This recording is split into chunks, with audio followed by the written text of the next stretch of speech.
বিনা প্রতিদ্বন্দ্বিতায় রাজ্য বিজেপির নয়া সভাপতি হলেন শ্রমিক ভট্টাচার্য। দিল্লি থেকে ফিরে বুধবার মনোনয়ন পেশ করেন তিনি। নির্দিষ্ট সময়ের মধ্যে আর কোনো মনোনয়ন জমা না পড়ায় শ্রমিক ভট্টাচার্যই রাজ্য বিজেপির সভাপতি হলেন।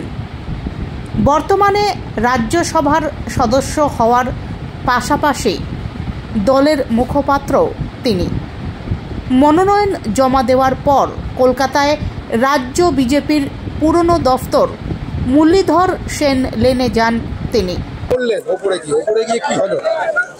ওরে গিয়ে দলীয় নেতৃত্ব সকলের সঙ্গে আলাপ আলোচনা করে আমাকে বলেছিলেন মনোনয়ন দাখিল করতে।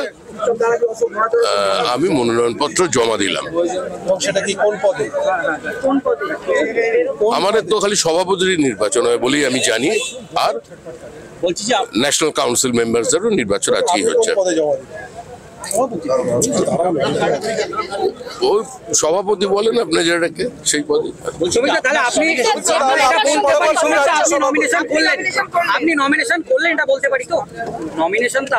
হ্যাঁ, নমিনেশন তো করলাম।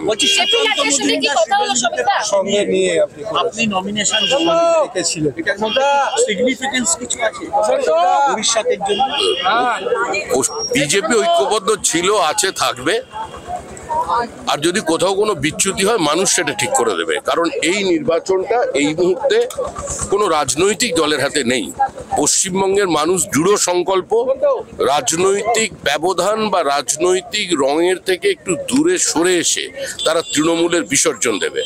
মানুষ 2019 সালে একটা বাইনারি সেট করে দিয়েছিলেন, সেই বাইনারি কালীগঞ্জের বিধানসভা নির্বাচনেও অব্যাহত আছে এবং মানুষ জানে বিজেপি তৃণমূলকে হারাতে পারবে। তো এই নির্বাচনটা পশ্চিমবঙ্গের মানুষের নির্বাচন। 10 মাস বাকি শ্রমিকদা, সেখানে আপনি একটা রাজ্যের বিরোধী দলের দায়িত্ব নিচ্ছেন, সভাপতি পদের জন্য আপনি নির্বাচনের দায়িত্ব। সভাপতিটা তো একটা বহুমানতা, কন্টিনিউইটি। পার্টির কাজ নিঃশব্দে করে চলেছে। অপেক্ষা করুন, যারা বলছেন বিজেপির বুথে সংগঠন নেই, যারা বলছেন নতুন পুরনো দ্বন্দ্ব, এসব কোনো কিছু কাজে আসবে না।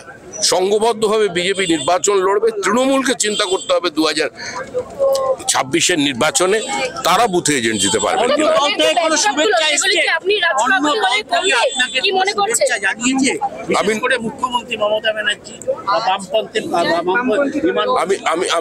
আমি কারোর নাম বলবো না। ভিন্ন রাজনৈতিক দলের প্রতিষ্ঠিত নেতৃবৃন্দের কাছ থেকে বিধায়ক, সাংসদ অনেকে শুভেচ্ছা জানিয়েছেন। দলের যে ব্যাকড্রপগুলো এতদিন পর্যন্ত ছিল একদম নিচু স্তরে, সেগুলো কি আপনি এলে কমবে বলে মনে করছেন? আমি তো ব্যাকড্রপের নিচে সবসময় থাকি। আমি তো ব্যাকড্রপ বলতে বুঝি যেখানে দাঁড়িয়ে থাকি তার পিছনে যেটা, সেটাই আমার এই ব্যাকড্রপ। আর সবসময় ব্যাকড্রপের উচ্চতা আমার থেকে বেশি থাকে, আমার সাইড। জেপি নাড্ডার সঙ্গে কি কথা হলো? কোনো সভাপতির বিষয় নিয়ে কোনো কথা হয়নি। কোন পদে হাঁটবেন কিছু ঠিক করলেন শ্রমিকদা? 42 বছর ধরে যে পথে হেঁটেছে সেই পথে হাঁটবে।